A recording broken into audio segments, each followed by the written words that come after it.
बिस्मिल्लाहिर्रहमानिर्रहीम। नाज़रीन अस्सलाम वालेकुम। मैं हूँ इमरान वसीम। नाज़रीन, इस व्लॉग में 3 बड़ी अहम ख़बरें आपके साथ हम शेयर करने जा रहे हैं। एक तो जो अडयाला जेल से इमरान ख़ान ने अनोखी फ़रमाइश की है, इस अनोखी फ़रमाइश की ख़बर की तफ़सीलात आपके साथ हम शेयर करेंगे। इसके अलावा इमरान ख़ान और तहरीक-ए-इंसाफ़ के एक ताल्लुक़दार की गिरफ़्तारी हुई है। ये गिरफ़्तारी का क्या मामला है, क्यों हुई है, किस मामले पे हुई है, इसकी डिटेल भी आप नाज़रीन के साथ हम शेयर करेंगे। नया सदर कौन?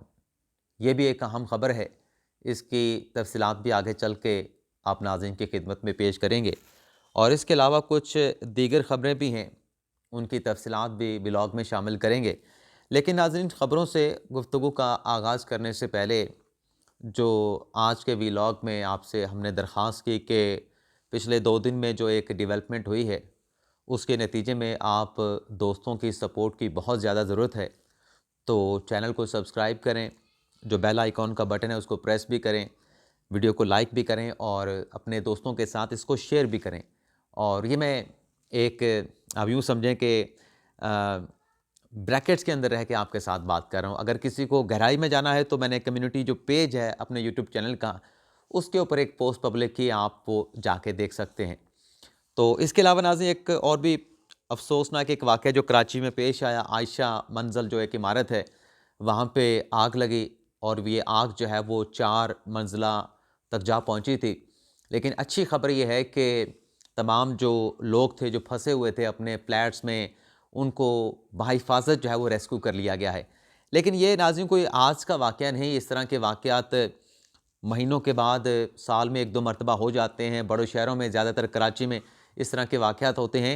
लेकिन बात यह है कि हर मरतबा वाक़या होने के बाद एक्शन का मुतालबा किया जाता है। जो गफ़लत के ज़िम्मेदार होते हैं, जो रिस्पॉन्सिबल होते हैं, उनके ख़िलाफ़ कार्रवाई की बात की जाती है।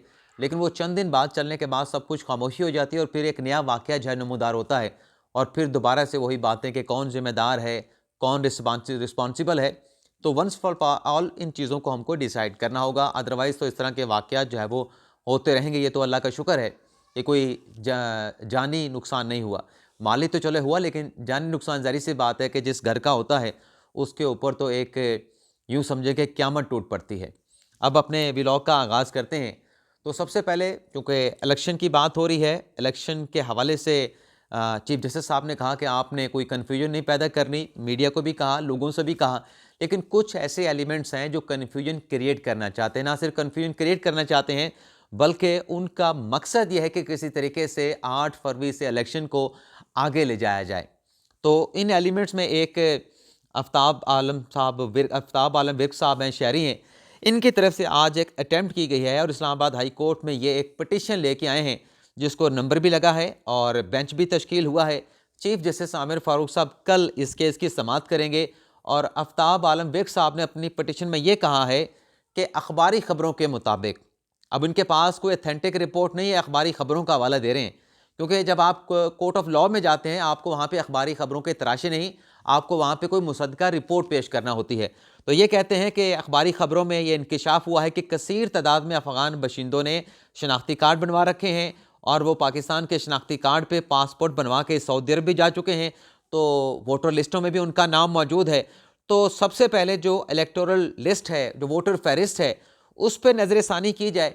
जब तक इलेक्टोरल जो लिस्ट है जिसमें लोगों ने जाके वोट कास्ट करना है, वो अपडेट नहीं होती, तब तक इलेक्शन कमीशन को इलेक्शन का शेड्यूल जारी करने से रोक दिया जाए।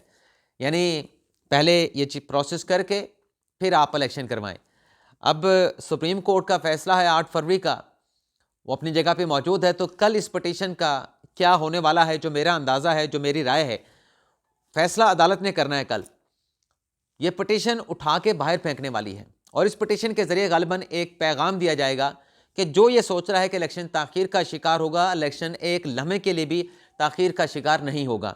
वैसे हसन अयूब साहब के रावी ने भी आज खबर दी है कि इलेक्शन 8 फरवरी को होंगे, 8 फरवरी को होंगे, 8 फरवरी को होंगे, किसी किस्म की ताख़ीर नहीं होगी। और मेरा भी यही है कि ये जो पिटीशन लगी है, इस पर कल पिटिशनर की सरजनिश की जाएगी और पिटीशन खारिज की जाएगी। और मेरे ख्याल से ऐसी जो पिटीशंस हैं, पिटीशन जो आती हैं, इसे हर्जाने के साथ खारिज होना चाहिए। ज़ाहिर सी बात है, करोड़ों लोग हैं, लोगों के बुनियादी हकूक़ हैं, लोग अपना अपना राइट टू वोट एक्सरसाइज करके अपनी मुंतखब हुकूमत लाना चाहते हैं। चाहे वो पीटीआई जीते, चाहे वो नून लीग जीते, चाहे वो पाकिस्तान पीपल्स पार्टी जीते, सबको लेवल प्लेइंग फील्ड हो और इलेक्शन हो, जिसकी हुकूमत आती है आ जाए, लेकिन ये रोड़े अटकाने वाली बात अब नहीं चलेगी। इसके अलावा नाज़रीन एक और ख़बर है, फवाद चौधरी साहब जिनके खिलाफ फ्रॉड का मुकदमा दर्ज हुआ था, उनके मेडिकल रिपोर्ट अदालत ने तलब की थी। तो जेल हुकाम की तरफ से ये तिबी मुआयने की रिपोर्ट जो है वो फवाद चौधरी साहब की जमा नहीं कराई गई। अडयाला जेल के हुकाम ने मजीद मोहलत मांगी है, तो अदालत ने उनको मजीद मोहलत देते हुए और मेडिकल रिपोर्ट भी तलब करते हुए 9 दिसंबर तक इस केस की समाअत को मुलतवी कर दिया गया है। बुशरा बीबी साहबा के लिए आज बड़ा मतलब हैक्टिक डे कह लें, बड़ी मुतरक थी बुशरा बीबी साहबा। एक तो वो गई, जो उनका केस था ज़मानत का 190 मिलियन पाउंड का, उसमें तो उनकी 13 दिसंबर तक जो ज़मानत है उसको एक्सटेंड कर दिया गया। लेकिन इसके साथ साथ पिछले दिनों जो उनकी एक ऑडियो आई लतीफ़ खोसर साहब के साथ, इस ऑडियो लीक के मामले को भी बुशरा बीबी साहबा ने इस्लामाबाद हाई कोर्ट में चैलेंज कर दिया है। पटिशन जो दायर की गई है उसमें लतीफ़ खोसर साहब ने बुशरा बीबी साहबा के बहाव पे ये कहा है कि ये एक क्लाइंट और वकील के दरमियान होने वाली निजी गुफ्तगू थी, लेकिन इसको रिकॉर्ड करके पब्लिक किया गया और इल्ज़ाम ये लगाया गया है कि ये जो पीटीए है और जो मुतल्लिका सिक्योरिटी एजेंसीज़ हैं उनकी तरफ से ये रिकॉर्डिंग करके इसको पब्लिक किया गया है। और साथ में ये भी कहा गया है कि टेम्पर्ड किया गया है, जो ऑडियो रिकॉर्ड की गई उसको तरोड़ मरोड़ के मर्जी की एडिटिंग करके जो है वो पब्लिक किया गया है। और इस दरख्वास्त में अदालत से दरख्वास्त की गई है कि जो डिजिटल जो निगरानी की जा रही है इसको रोका जाए, एजेंसियों को, इदारों को, और जासूसी के आलात जो लगाए रखे हैं लगाकर इस किस्म की जो ऑडियो रिकॉर्ड की जाती है वो भी रिमूव कराया जाए। अब ये जो मामला है, इस किस्म का एक और भी केस है बुशरा बीबी साहबा का। साबिक चीफ जस्टिस साकिब निसार साहब के बेटे नजम साकिब साहब का भी बाबर सत्तार साहब उस केस को सुन रहे हैं। ये भी केस गालिबन उसी के साथ क्लब हो जाएगा। लेकिन आज सवाल ये है कि मुनीफ फारूक साहब जो कि मारूफ एंकर हैं, सहाफ़ी हैं, उनकी यानी से चंद रोज़ पहले इस बात का इंकशाफ किया गया कि ये जो ऑडियो टेप हुई है बुशरा बीबी साहबा की और लतीफ़ खोसर साहब की, ये बुशरा बीबी साहबा का नहीं बल्कि लतीफ़ खोसर साहब का फ़ोन जो है वो टेप हुआ है या हैक हुआ है, ऐसी उन्होंने बात की। तो अगर ये लतीफ़ खोसर साहब की है, क्योंकि जो दावा है मुनीफ फारूक साहब का वो तो किसी ने अभी तक उसको चैलेंज नहीं किया, तो अगर ये लतीफ़ खोसर साहब की रिकॉर्ड हुई है, ऑडियो उनके फ़ोन से हुई है, तो फिर उनको मेरे ख्याल से चैलेंज करना चाहिए था। लेकिन बहरहाल बुशरा बीबी साहबा की हैं, तो अदालत अब इस मामले को देख ही लेगी। इसके अलावा नाज़रीन परवेज़ इलाही साहब जो कि अडयाला जेल में हैं, आज नैब रावलपिंडी की टीम अडयाला जेल गई और 40 मिनट तक तहरीक इंसाफ के रहनुमा परवेज़ इलाही साहब से तफ्तीश की है, सवाल पूछे हैं उन पे जो मुबैना करप्शन का केस है, और उन सवालों का जो परवेज़ इलाही साहब ने जवाब दिया, वो जवाब लेके नैब रावलपिंडी की टीम अपने ऑफिस वापस पहुंच चुकी है या जा चुकी है। इसके अलावा नाज़रीन अब इमरान खान साहब ने अनोखी फरमाइश क्या किया और इस फरमाइश से कौन सी बीमारी की तस्दीक होती है कि खान साहब को कौन सा आर्जा लाहक है, तो दिल थाम के बैठिएगा। खबर नाज़रीन यह है कि साकिब विर्क साहब हैं, हमारे दोस्त हैं, इस्लामाबाद में थे तो एक्सप्रेस न्यूज़ के साथ वाबस्ता थे, पीटीआई के साथ बड़ी उनकी वाबस्तगी कह लें, खान साहब के साथ दिली लगाव कह लें, पीटीआई की बीट को कवर करते थे। तो उन्होंने अमेरिका से ट्वीट किया है कि उमैर नियाज़ी साहब जो खान साहब के बड़े करीबी भी हैं, लीगल टीम का भी हिस्सा हैं, उनकी तरफ से एक दरख्वास्त लाहौर हाई कोर्ट में दायर की गई है। अब उमैर नियाज़ी साहब खुद से पटिशन नहीं दायर कर सकते अगर उसमें इमरान खान साहब की बैकिंग ना हो, खान साहब का उसमें कंसेंट ना हो, खान साहब का ग्रीन सिग्नल ना हो। तो लाहौर हाई कोर्ट में नाज़रीन पटिशन ये दायर की गई है कि जो इलेक्शन कमीशन ने 8 फरवरी को जो इलेक्शन के इंतजाम कर रहा है उसकी पोलिंग के लिए जो रिटर्निंग अफसरान हासिल किए हैं वो हासिल किए हैं ब्यूरोक्रेसी से। पटिशन में कहा गया है लाहौर हाई कोर्ट से कि जो पंजाब की निगरान हुकूमत है वो तो गैर जानिबदार नहीं है, वो तो जानिबदार है, और इस सूरत में जब गैर जानिबदार हुकूमत मौजूद नहीं, एक जानिबदार निगरान हुकूमत है, तो ब्यूरोक्रेसी के नीचे जो इलेक्शन होगा वो साफ शफाफ नहीं होगा। तो इस दरख्वास्त में इमरान खान साहब ने फरमाइश लाहौर हाई कोर्ट से ये की है। वैसे ये फैसला इलेक्शन कमीशन इस्लामाबाद का है, इस्लामाबाद के ऑफिस का है, ये इस्लामाबाद हाई कोर्ट में चैलेंज होना चाहिए था, लेकिन इसमें कहा गया है कि जो ब्यूरोक्रेसी ली जा रही है रिटर्निंग अफसरान के लिए, इलेक्शन कमीशन का यह फैसला सेटिसाइड किया जाए और इलेक्शन कमीशन को लाहौर हाई कोर्ट ये हुक्म दे कि वह फौरी तौर पे चीफ जस्टिस पाकिस्तान और मुतल्लिका हाई कोर्ट के चीफ जस्टिस के साथ रब्ता करके उनसे कहे कि इलेक्शन जो है जुडिशल अफसरान के नीचे करवाने हैं, तो लिहाजा रिटर्निंग अफसरान के लिए अदालत अपने जुडिशल अफसरान जो है इलेक्शन कमीशन के डिस्पोजल पे दे दे। अब ये खान साहब ने बात कर दी, अनोखी फरमाइश कर दी, मुतालबा कर दिया, साफ शफाफ इंतखाबात की बात हो गई, लेकिन खान साहब को भूलने की बीमारी है। मैं ये बड़ा सोफिस्टिकेटेड लफ्ज़ इस्तेमाल कर रहा हूँ, वैसे तो खान साहब के लिए यू टर्न का लफ्ज़ इस्तेमाल होता है, और दूसरों को नसीहत, खुद मियाँ फसीहत, खुद जो करना है वो दूसरे अगर करें तो उसके ऊपर क्रिटिसाइज़ करना है, जो खुद कर चुके हैं उसको भूल जाना और फिर आगे चल के नई बात करना, ये कोई खान साहब के लिए नया नहीं है। आप देखें कि जो साइफर की साजिश थी उसका इल्ज़ाम पहले किस पे लगाया? उसका इल्ज़ाम पहले पीडीएम पे लगाया, सियासी जमातों पे लगाया, डोनाल्ड लू पे लगाया, फिर वो इल्ज़ाम जनरल बाजवा पे लगा दिया।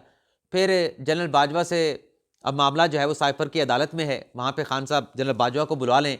इसी तरीके से 9 मई का वाक़या था, खान साहब ने पहले कहा कि हमारे कारकुनान ही नहीं थे, फिर कहा कि जो लोग उसमें हैं उनके खिलाफ कार्रवाई करें, फिर कहा कि भई मैंने तो किसी को नहीं कहा था, और फिर खान साहब ने अभी कल परसों स्टेटमेंट दे दिया कि ये तो लंदन प्लान का हिस्सा था 9 मई का वाक़या। भाई एहसान न्याज़ी लंदन प्लान का हिस्सा था, यास्मीन राशिद लंदन प्लान का हिस्सा थी, बाकी जो आपके रहनुमा जो वहाँ पे देखे गए, वीडियोज़ में देखे गए, जिनकी ऑडियोज़ आई हैं वो लंदन प्लान का हिस्सा थे। यानी आप नवाज शरीफ को ज़िम्मेदार करार दे रहे हैं। पहले आपने क्या स्टेटमेंट दिया, आपको भूल गया, आप फरामोश कर गए। अब ये खान साहब जान के भूलते हैं, जानबूझ के भूलते हैं, या फिर वैसे भूलने का वो दिखावा करते हैं। अब खान साहब ने ये जो ब्यूरोक्रेसी से हट के अदलिया के नीचे इलेक्शन करवाने की बात की है। नाज़रीन 2013 का इलेक्शन खान साहब का उस वक्त भी यही मुतालबा था कि अदलिया के नीचे करवाया जाए, रिटर्निंग अफसरान अदलिया के जुडिशल अफसरान होने चाहिए। 2013 का इलेक्शन आरओज़ ने करवाया, वो तमाम जुडिशल अफसरान थे। उसके बाद जो इमरान खान साहब ने जब हार गए, 32, 33 या 34 नशिस्तें खान साहब को मिली थी, उनकी ऐसी की तैसी फेर दी, उनकी तज़हीक की कि इन्होंने करप्शन की है, इन्होंने धांधली करवाई है, इन्होंने नवाज शरीफ को जितवाया है, मुझको हरवाया है। उसके ऊपर एक कंटेम्प्ट का नोटिस भी हुआ था। खान साहब ने वो शर्मनाक का लफ्ज़ इस्तेमाल किया था। अभी वो ज़ेबा चौधरी खातून जज के खिलाफ भी खान साहब ने स्टेटमेंट दिया था, तो उसके ऊपर सुप्रीम कोर्ट ने नोटिस भी लिया था। वो हामिद खान साहब उसमें खान साहब की तरफ से आए थे, जैसे कैसे हामिद खान साहब ने उस केस में इमरान खान साहब की जान छुड़वाई, और उसी केस में फिर खान साहब ने इफ्तिखार चौधरी पे इल्ज़ाम लगाया था। इफ्तिखार चौधरी ने कंटेम्प्ट का केस कर रखा है इमरान खान साहब के खिलाफ। आज तक वो केस ज़ेर इल्तवा है, क्योंकि खान साहब जाते नहीं, इल्तवा मांग लेते हैं। तो क्या गारंटी है, बल्कि गारंटी से पहले कि 2013 के इलेक्शन में जो धांधली का इल्ज़ाम लगाया था, उस पर एक कमीशन भी बना था सुप्रीम कोर्ट का। जब आज़ादी मार्च और धरना लेके खान साहब 126 दिन सुप्रीम कोर्ट डी चौक के सामने बैठे रहे थे, उस कमीशन ने कहा था कि खान साहब के जितने एलिगेशंस हैं, 3 सवाल थे, जिसमें एक धांधली का था, एक मुनज़्ज़म धांधली का था, और भी धांधली के हवाले से सवाल थे। तीनों सवाल खान साहब के रिजेक्ट कर दिए जुडिशल कमीशन में, जिसमें उस वक्त के चीफ जस्टिस थे, जैसे इजाज़ अफजल थे, अमीर हानी मुस्लिम थे। उन्होंने कहा कि कोई धांधली नहीं हुई, मुनज़्ज़म धांधली का इल्ज़ाम ही इमरान खान साहब का गलत है। क्या खान साहब ने माफ़ी मांगी थी? माफ़ी मांगी थी कि मैंने गलत इल्ज़ाम लगाया है।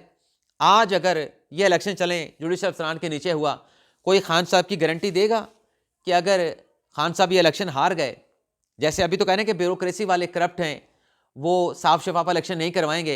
ये डस्का के इलेक्शन में क्या हुआ था? खान साहब वज़ीर आज़म थे, उनका बुज़दार वज़ीर आला था, वो 20 रिटर्निंग अफसरान कहाँ पे गायब हुए थे, किसने करवाए थे? उसकी भी इलेक्शन कमीशन में रिपोर्ट भी आ चुकी है, इलेक्शन कमीशन का फैसला भी आ चुका है। वो सुरैकी में कहते हैं कि छाछ जब बोले तो पुरून क्यों बोले। ये खान साहब वाला वो वाला बात है। अपना जो किया होता है, जो गलत होता है, वो भूल जाते हैं, दूसरे के ऊपर इल्ज़ामात लगाना शुरू कर देते हैं। तो अगर कल को भी अगर अदलिया पे इल्ज़ाम लगाया तो कौन जिम्मेदार है? और इसमें एक और नुकता भी है। आज जो खान साहब बात कर रहे हैं ना, हाई कोर्ट में पिटीशन उमैर नियाज़ी साहब लेके गए हैं, ये जो इलेक्शन कमीशन ने फैसला किया कि ब्यूरोक्रेसी से हम लेंगे रिटर्निंग अफसरान, ये इलेक्शन कमीशन का फैसला नहीं है। इससे पहले इलेक्शन कमीशन ने रजू किया था लाहौर हाई कोर्ट से कि जुडिशल अफसरान दें, आपके जुडिशल अफसरान के नीचे इलेक्शन करवाते हैं, लेकिन लाहौर हाई कोर्ट ने जुडिशल अफसरान देने से इनकार कर दिया था इसी इलेक्शन के लिए। तो उसमें इलेक्शन कमीशन क्या कर सकता है अगर अदलिया अपने जुडिशल अफसरान भी ना दे? और क्यों अदलिया अपने जुडिशल अफसरान देगी जब अदलिया को इस बात का पता है कि इस शख्स ने हारने के बाद जुडिशल अफसरान की जो इज्जत है उसका ख्याल ही नहीं रखना, वो मट्टी में मिला के रख देनी है। लेकिन बहरहाल अब पिटीशन दायर हो चुकी है, देखते हैं इस पर क्या होता है। इसके अलावा नाज़रीन, हाँ, आज जो दोपहर को हमने पहला वीलॉग किया जिसमें आपको हमने एक बड़ी ख़बर दी, उस पर कुछ दोस्तों ने कहा कि बड़ा हमने लंबा भी किया और इंफॉर्मेशन भी बड़ी जल्दी के साथ पास ऑन नहीं की। तो नाज़रीन, वीलॉग भी पूरा करना है, और ज़ाहिर सी बात है कि मेरे अपने मफ़ाद, माली मफ़ाद, मॉनेटरी बेनिफिट भी इसके साथ इन्वॉल्व है। तो उन वजूहात को आपने भी समझना है। आपके लिए ख़बर लेके आते हैं तो कुछ हम अपना भी फ़ायदा देख रहे होते हैं, तो किसी से पैसे तो हमने लेने नहीं। प्योर रिपोर्टिंग करनी है, प्योर खबर आप तक पहुँचानी है, तो इतना सा थोड़ा सा हमें रियायत दे दिया करें। और मैं सलाम पेश करूँगा मंसूर अली भाई को, मंसूर अली खान साहब को, कि उन्होंने मेरी खबर का हवाला भी दिया अपने व्लॉग में। शहीद जुल्फ़िकार अली भुट्टो का जो रेफरेंस है वो अगले हफ्ते मंगल बुध को लगने का इम्कान है, फैसला हो चुका है कि लगना है, और अभी तक मंगल और बुध में टाई हो रहा है, तो ये लगेगा। तो मशकूर अपना मंसूर भाई ने तमाम मेरी ख़बर को मेरे क्रेडिट के साथ अपने व्लॉग में शामिल किया, उनका शुक्रिया। लेकिन कुछ ऐसे भी साथी देखे जो क्रेडिट देने के बजाय खुद से क्रेडिट लेने की कोशिश कर रहे थे कि हमारी कोशिशों का नतीजा है कि ये रेफरेंस समात के लिए मुकर्रर होने जा रहा है। चलें ठीक है, अल्लाह देख रहा है। अब नया सदर कौन, ये क्या खबर है, इस खबर की डिटेल और फिर गिरफ्तारी वाली खबर की तफसीलात आपके साथ हम शेयर करते हैं। नाज़रीन, तहरीक इंसाफ के इंट्रा पार्टी इलेक्शन हुए और इंट्रा पार्टी इलेक्शन के नतीजे में गौहर साहब चेयरमैन बन गए और उमर अयूब साहब सेक्रेटरी जनरल बन गए और सूबाई जो सदूर थे वो भी मुंतखब हो गए। अब नाज़रीन, कुछ नए नोटिफिकेशन अपने बैरिस्टर गौहर साहब ने जारी किए अपने सिग्नेचर के साथ कि परवेज़ इलाही साहब तहरीक इंसाफ के मरकज़ी सदर मुंतखब हो गए हैं। और मैं मुंतखब का लफ्ज़ इस्तेमाल करूँ, हालांकि सोशल मीडिया पर और मुख्तलिफ तज्ज़ियाकारों की तरफ से मुंतखब की जगह पे, इलेक्शन की जगह पे सिलेक्शन का लफ्ज़ इस्तेमाल हो रहा है, यानी मुंतखब की जगह पे चुनतखब का लफ्ज़ इस्तेमाल हो रहा है, लेकिन मैं मुंतखब का लफ्ज़ इस्तेमाल कर रहा हूँ। इसके अलावा फरदौस शमीम नकवी साहब, कासिम सूरी साहब, सैफुल्लाह अबड़ो साहब और मुश्ताक गनी साहब को जो है पार्टी के मरकज़ी नायब सदूर जो है बिला मुकाबला मुंतखब होने का नोटिफिकेशन जारी किया है। तो परवेज़ इलाही साहब, जिन्होंने 1980 की दहाई से सियासत का आगाज़ किया था, सीजन सियासतदान हैं, पुराने सियासतदान हैं, आज वो बैरिस्टर गौहर हमारे तो दोस्त वकील भी हैं, भाई भी हैं, मुलाकात भी होती है। अब वो उनके नीचे चेयरमैन बैरिस्टर गौहर और उनके नीचे सदर के तौर पे रहेंगे। फैसले बैरिस्टर गौहर साहब के होंगे और सीनियर सियासतदान साहब जो हैं उनके फैसलों के ऊपर हाँ हाँ हाँ यही कहेंगे। इसके अलावा नाज़रीन, गिरफ्तारी के हवाले से खबर ये है, पहले तो उस शख्स का नाम बता देते हैं जिसका तहरीक इंसाफ के साथ, इमरान खान साहब के साथ ताल्लुक़ वास्ता है। नाज़रीन, फैसल गफ़ार इनका नाम है और इनकी तारीख़ पैदाइश है 27 जून 1998 और ये 25 साल के तकरीबन बनते हैं, 25 साढ़े 25 साल के, और सरगोदा के ये रिहायशी हैं। मामला नाज़रीन ये है कि ये जनाब फैसल गफ़ार साहब सऊदी अरब गए थे उम्रा की अदायगी के लिए। अब उम्रे की अदायगी के लिए लोग क्यों जाते हैं? मोस्टली ज़ाहिर सी बात है कि गुनाहों की बख्शिश के लिए, दुआओं की कबूलियत के लिए, इबादत के लिए, अल्लाह ताला को राज़ी करने के लिए, अपनी ज़िंदगी को संवारने के लिए, अल्लाह ताला से हदायत के लिए, तो इन कामों के लिए जाते हैं। वैसे सारे लोग ही जाते हैं, लेकिन मैं चलें आपको वैसे एक चीज़ मेरे ज़हन में आ गई नाज़रीन, जब मैं मक्का में होता हूँ ना, तो मेरी कोशिश होती है कि मक्का में रह के जितना हो सके बैतुल्लाह शरीफ के तवाफ़ किए जाएँ। क्योंकि बैतुल्लाह शरीफ का तवाफ़ करना ऐसी इबादत है जो आप दुनिया में कहीं नहीं कर सकते। दुनिया में रह के आप नमाज़ भी पढ़ सकते हैं, कुरान भी पढ़ सकते हैं, दुरूद भी पढ़ सकते हैं, फ़र्ज़ भी, रोज़ा भी रख सकते हैं, तमाम बातें कर सकते हैं, लेकिन तवाफ़ जो सबसे अफ़ज़ल इबादत है वो सिर्फ़ आप बैतुल्लाह शरीफ में ही कर सकते हैं, किसी जगह पे आप तवाफ़ नहीं कर सकते। इसी तरीके से अगर मैं रोज़ा रसूल में होता हूँ, मस्जिद नबी में होता हूँ, तो वहाँ पे बैठे रहना, पीछे वो रोज़ा रसूल के अंदर मतलब जो छता हुआ एरिया है, वहाँ पे एक जगह ऐसी है जहाँ पे 6 छतरियाँ, वहाँ पे छत नहीं है, और पीछे फिर 6 छतरियाँ हैं, वहाँ पे भी छत नहीं है। तो वहाँ पे जो दूसरी छतरियों वाली जगह है, 76 नंबर वहाँ पे वो बना हुआ है, जहाँ पे आप जाके अपने शूज़ रखते हैं, चप्पलें रखते हैं, वहाँ पे टेक लगा के बैठे रहना। इस तरीके से सामने रोज़ा रसूल नज़र आ रहा होता है, तो वो देखते रहना और दुरूद शरीफ पढ़ते रहना। मैं वहाँ पे ये करता हूँ, और दुआएँ माँगना वो तो है, लेकिन मतलब जो इबादत में है वो मैंने आपको बताया। अल्लाह ताला आप सबको लेके जाए, अल्लाह ताला के घर की ज़ियारत कराए, रोज़ा रसूल की ज़ियारत कराए, और जो भी जो जाए वो मेरे लिए भी दुआ करे, और पाकिस्तान के लिए भी, और पाकिस्तानियों के लिए भी, और तमाम मुसलमानों के लिए भी। और जो वहाँ पे मौजूद हैं वो जो दुआएँ कही हैं वो दुआएँ ये ज़रूर करें। तो ये जनाब भी गए थे दुआएँ की कबूलियत के लिए, गुनाहों की बख्शिश के लिए, लेकिन ये जाके रोज़ा रसूल पर मस्जिद नबी में जाके वहाँ पे इमरान खान साहब के नारे लगाना शुरू हो गए। पीटीआई का झंडा पकड़ा हुआ, खान साहब की तस्वीर लिए हुए, इमरान खान जिंदाबाद, पीटीआई जिंदाबाद, नून लीग मुर्दाबाद, नवाज शरीफ मुर्दाबाद, आर्मी चीफ मुर्दाबाद, इस किस्म के नारे लगा रहे थे। तो सऊदी पुलिस के हुकाम ने रुका भी, जनाब ये आप क्या कर रहे हैं, यहाँ पे ये इबादत की जगह है, मुकद्दस जगह है, इस पर इस तरह की चीज़ें अलाउ नहीं होती। लेकिन इसने शख्स ने उनका मजाक उड़ाया। जब मजाक उड़ाया तो उन्होंने फिर इनको गिरफ्तार कर लिया, और गिरफ्तार करने के बाद जनाब को जेल में डाला गया। जेल में डालने के बाद ब्लैक लिस्ट कर दिया गया, और अब इनको वहाँ से वापस भेजा जा रहा है। ओ यार अल्लाह के बंदे, तो ज़हनी बीमार होगा, लेकिन फिर भी यार तू अल्लाह के घर में ठहरा। वहाँ पे तो बजाय इसके कि इमरान खान साहब के नारे लगाए, पीटीआई का झंडा उठाए, तो वहाँ पे ठहर के बैतुल्लाह शरीफ में, रोज़ा रसूल में अपने लिए दुआ कर, अपने घरवालों के लिए, बहनों के लिए, भाइयों के लिए, वालिदैन के लिए, रिश्तेदारों के लिए, पाकिस्तान के लिए, इवन कि इमरान खान के लिए। इमरान खान जेल में है, उसकी रिहाई की दुआ कर भाई। इलेक्शन होने जा रहा है 8 फरवरी को, पाकिस्तान तहरीक-ए-इंसाफ की जीत की दुआ कर। तू किन चक्करों में पड़ा हुआ है? अभी पिछले दिनों जब जो वाक़या हुआ था मस्जिद नबवी में, जिसमें यहाँ पे एफआईआर कटी थी, वो तुझे भूल गया? लगता है भूल गया था। जैसे खान साहब को भूलने की बीमारी है, इसको भी भूलने की बीमारी थी। ज़हनी मरीज़ था गालिबन। क्योंकि शऊर वाला शख्स जो है, इन मुक़द्दस मकामात पे जाके इस तरह से रिएक्ट नहीं करता, दुआ करता है कि मुश्किल वक़्त कट जाए और आसानियाँ शुरू हो जाएँ, खुशहाली शुरू हो जाए, खुशियाँ शुरू हो जाएँ। लेकिन ये जनाब कुछ और ही मूड में थे। इजाज़त चाहते हैं नाज़रीन। अल्लाह हाफ़िज़।